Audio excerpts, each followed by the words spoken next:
Faktor cuaca yang berubah-ubah turut memicu kenaikan harga ikan laut di pasaran. Di TPI Potere Makassar, kenaikan bahkan terjadi hingga 15% dari harga normal.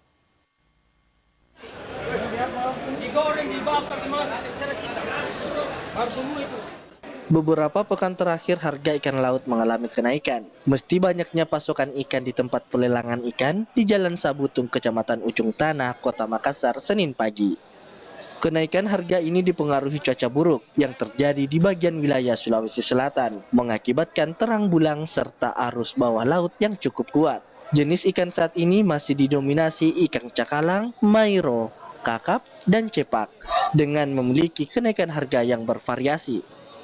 Mulai dari ikan cakalang yang sebelumnya Rp600.000, kini naik menjadi Rp800.000 per bakulnya. Sedangkan ikan mairo sebelumnya Rp600.000 naik menjadi Rp800.000 per gabus. Jenis ikan kakap sendiri pasokannya relatif berkurang, sehingga harganya turut melambung tinggi di kisaran Rp600.000 per bakulnya.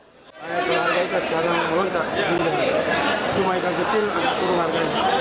Mana yang banyak masuk dari nelayan masuk ke ikan ilegal, itu yang Oh, ikan api tuh deh. termasuk cakalang, ikan kecil seperti dari Aceh. Oh, berarti naik harga ikan ini ada?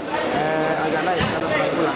Oh, Naiknya cuma 25%. 20%. Pedagang berharap kenaikan harga tidak mempengaruhi daya beli masyarakat, sebab meski mengalami kenaikan harga, harga pasaran ikan di TPI Potere jauh lebih terjangkau dibandingkan di pasar atau menjual ikan keliling. Rusmawandi Rara, Slebes TV.